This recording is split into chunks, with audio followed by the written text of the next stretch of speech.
Hi friend, உங்கள் ரீனா பேசுகிறேங்க. நான் இப்போ எதுக்கு இந்த வீடியோ நான் போடுறேன்னா, ஆக்சுவலாக பார்த்தீங்கன்னா ஜெயலலிதா அம்மா இந்த வீடியோ போட சொன்னாங்க. அதுக்காக தான் போட்டேன். என்னடா திடீர்னு இந்த பொண்ணு ஜெயலலிதா அம்மா பேசுகிறாங்க அப்படின்னு சொல்கிறாங்கன்னா, இல்லைங்க, நான் ஆல்ரெடி ஒரு 2-3 வீடியோ போட்டிருக்கேன். நீங்கள் பாருங்கள். நான் 2-3 வீடியோ போட்டிருக்கேன். ஜெயலலிதா இது பப்ளிஷ் பண்ணுறதுக்கோ இல்லை நான் பாப்புலராக ஆகிறதுக்காகலாம் இந்த வீடியோஸ் இல்லைங்க. இது ஒரு முக்கியமான ஒரு பதிவு. அந்த பதிவு பண்ணுறதுக்காக தான் நான் அந்த வீடியோஸ் போட்டிருக்கேங்க. பார்த்தீங்கன்னா ஜெயலலிதா அம்மா ஃபஸ்ட்டு ஒரு பர்சன் அவர் மேலே தான் பேசினாங்கன்னு சொல்லி ஒருத்தவங்க சொன்னாங்க. அவர் என்கிட்ட இப்போ பேசுகிறாரு. அவர் என்ன சொல்கிறாருன்னா, இப்போது என் மேலே எம்ஜிஆர் தாத்தாவை வர வைக்கிறேன் அப்படின்னு சொல்லி என்கிட்ட அப்பப்போ ஃபோன் பண்ணி பேசுவாருங்க. நான் சொன்னேன், நானும் எவ்வளோ சொல்லி பார்த்துட்டேன். ஜெயலலிதா அம்மா உங்ககிட்ட பேசக்கூடாதுன்னு சொல்லிட்டாங்கன்னு கூட சொல்லி பார்த்துட்டேன். அவர் கேட்குற மாதிரி இல்லை. அகைன் எனக்கு ஃபோன் பண்ணிக்கிட்டே இருந்தார். அப்புறம் ஒரு நாள் திடீர்னு ஒரு வார்த்தையை விட்டார்.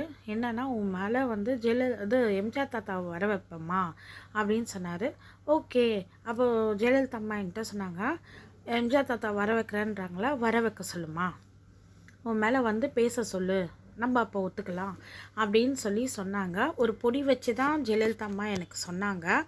இப்போ அதை தான் நான் அவர் எனக்கு ஜெயலலிதா அம்மா சொன்னாங்க, ஜான்வரி 25 எம்ஜிஆர் தாத்தா சமாதியில் வச்சு என் மேலே வர வைக்க சொல்ல சொன்னாங்க.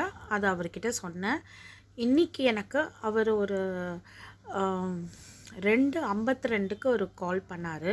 வேணால் உங்களுக்கு அந்த ஸ்க்ரீன்ஷாட்டும் இதில் பதிவு பண்ணுறேன். 2:52 எனக்கு கால் பண்ணார். நான் அப்போ பிக் பண்ண முடியல, நான் சமைச்சிட்ருந்தேன். அதுக்கப்புறம் திரும்பி ஒரு 5:30-6 மணிக்கு சம்திங் அப்போ எனக்கு கால் பண்ணி பேசினார்.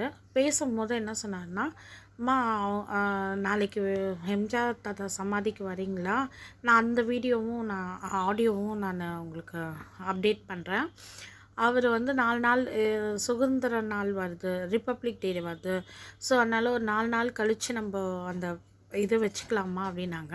நான் சொன்னேன், நான் டிசைட் பண்ணுறதில்ல, ஜெயலலிதா அம்மா சொன்னது தான் உங்ககிட்ட நான் சொன்னேன் அப்படின்னா. இன்றைக்கி நைட்டு வராங்களான்னு பாருமா, இன்றைக்கி நைட்டு வந்தாங்கன்னா அவங்கள கேளுங்க.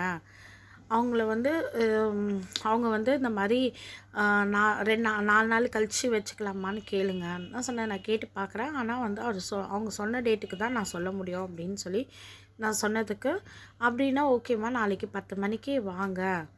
அவங்க ஓகே சொன்னாங்கன்னா நாளைக்கு 10 மணிக்கு வாங்க, உங்கள் மேலே எம்ஜிஆர் தாத்தாவை வர வைக்கிறேன் அப்படின்னு சொல்லியிருக்காங்க. ஸோ அதனால் நான் இந்த பதிவு பண்ணுறேன். அவங்க வர வைக்கிறேன்னு சொல்லியிருக்காங்க. நான் நாளைக்கு 10 மணிக்கு நான் போகிற மாதிரி இருக்கும். ஜெயலலிதா அம்மா இன்றைக்கி நைட்டு சொன்னால் தான் எனக்கு தெரியும். இருந்தாலும் இருக்கும். மக்களே, இது உண்மையாக பொய்யான்றதை நாளைக்கு நானும் உங்கள் கூட பார்க்க போகிறேன். சப்போஸ் மீடியா பர்சன்ஸ் யாரா பார்த்துட்டு இருந்தீங்கன்னா, இல்லை யூடியூப்பை யாரா பார்த்துருந்தீங்கன்னா, நாளைக்கு 10 மணிக்கு அதுக்கு முன்னாடி நான் ஒரு வீடியோ போடுறேன் உங்களுக்கு.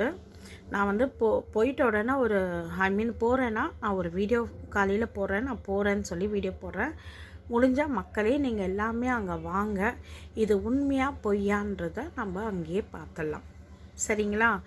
இது எனக்கும் தெரியாது, இது உண்மையாக பொய்யான்னு எனக்கும் தெரியாது. உங்களை மாதிரி தான் மக்களே நானும் இது உண்மையாக பொய்யான்றது தெரிஞ்சுக்கிறதுக்கு பார்க்குறேன். நீங்கள் வந்தீங்கன்னா நம்ம கண்டிப்பாக அங்கே போய் நம்ம உண்மையை தெரிஞ்சுக்கலாம். எனக்கும் ஆர்வமாக இருக்குது, உண்மையை தெரிஞ்சுக்கலாம். வாங்க அங்கே போய் பார்க்கலாம். சரிங்களா? சமாதியில் என்ன தான் நடக்குதுன்னு போய் பார்க்கலாம். மீடியா பர்சன்ஸுக்கும் சொல்கிறேன், ப்ளஸ் இவங்க யூடியூபருக்கும் சொல்கிறேன், வாங்க அங்கே என்ன நடக்குதுன்னு பார்க்கலாம். நன்றி, வணக்கம்.